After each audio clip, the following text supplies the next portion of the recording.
Star Wars 7x7 episode 2256.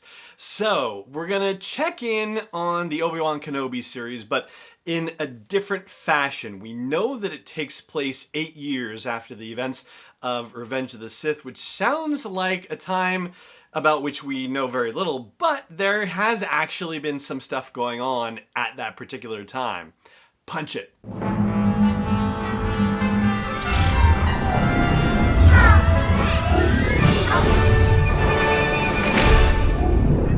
Hey Rebel Rouser, I'm Alan Voivod and this is Star Wars 7x7, your daily dose of Star Wars joy, and thank you so much for joining me for it.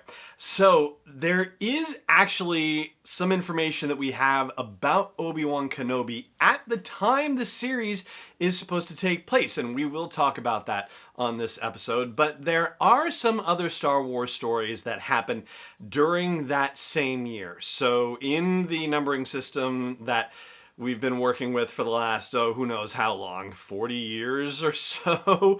The notion of BBY and ABY before the Battle of Yavin and after the Battle of Yavin, that's one that we've been working with a lot. There are other numbering systems that you could reference as well.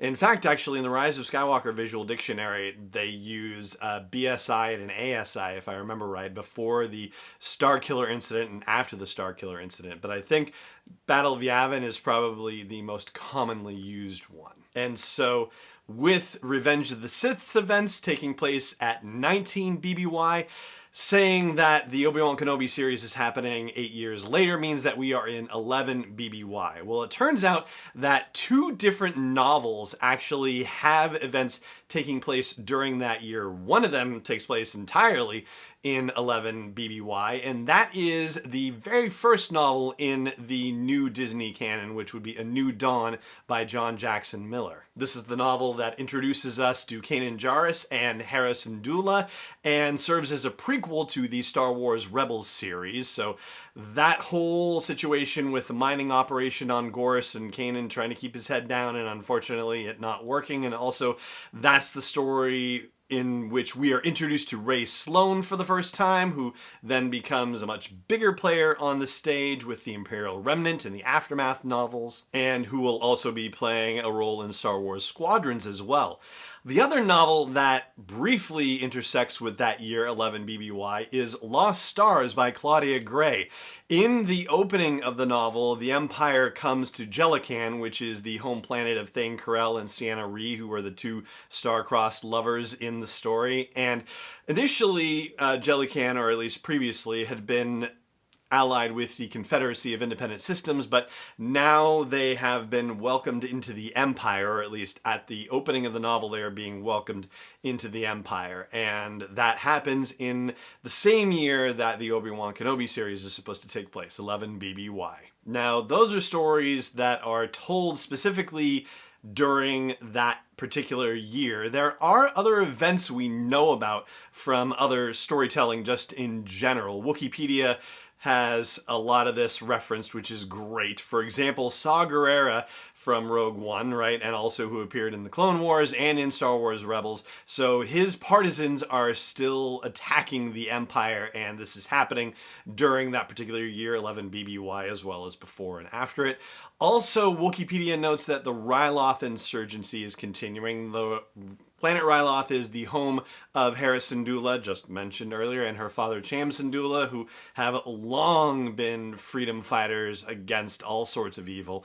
And so, that's happening too. But as I said at the top, there is also an Obi-Wan Kenobi story that happens during that year, and I will tell you about that.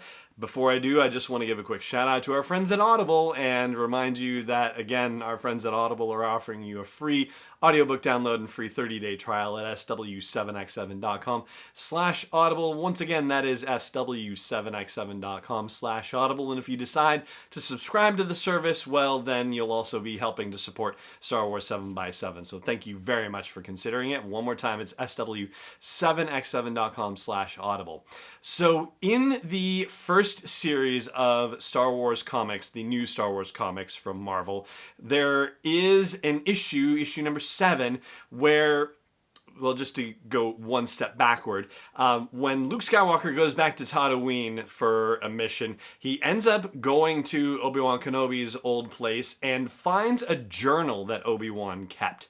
And so there are issues later on where Luke is reading his journal, and it's sort of like in between story arcs within the whole Star Wars comic series. But the very first one of those features a one-shot issue where Obi-Wan Kenobi sees that a bunch of henchmen of Jabba the Hutt are going around harassing the moisture farmers with a quote-unquote water tax and stealing a bunch of water from them. This during one of the most severe droughts that Tatooine has ever seen. Obi-Wan, of course, is supposed to be protecting Luke and by extension Owen and Beru, but Owen doesn't want Ben to train Luke, and so Obi-Wan has to just content himself with keeping an eye on Luke from afar, if you will. But Jabba's henchmen do eventually make their way around to the Lars farm to try to get water from them, and Obi-Wan manages to head them off.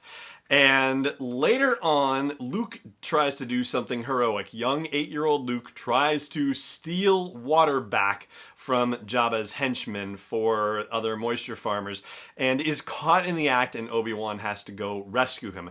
This happens also in 11 ABY, or 11 BBY, excuse me, according to Wookieepedia's timekeeping on this. So that's actually something that happens within the time frame of the Obi-Wan Kenobi series. But I will go out on a limb and say I don't think we're going to see that as part of the series. As for what we will see, well, still precious little information in that regard, as in next to nothing. So unfortunately. But at least this gives you an idea of other things that are going on in the galaxy and on Tatooine itself in the time period where the series is supposed to happen. And that is going to do it for this episode of the show. Thank you so much for joining me for it, as always, and may the Force be with you wherever in the world you may be. Star Wars 7x7 is not endorsed or sponsored yet by Lucasfilm Limited, Disney, or 20th Century Fox, and is intended for entertainment and information purposes only. Star Wars, the Star Wars logo, all names and pictures of Star Wars characters, vehicles, and any other Star Wars-related items are registered trademarks and/or copyrights of Lucasfilm Limited or their respective trademark and copyright holders. May the Force be with them. All original content is copyright 2020 by Star Wars 7x7. We hope you love it.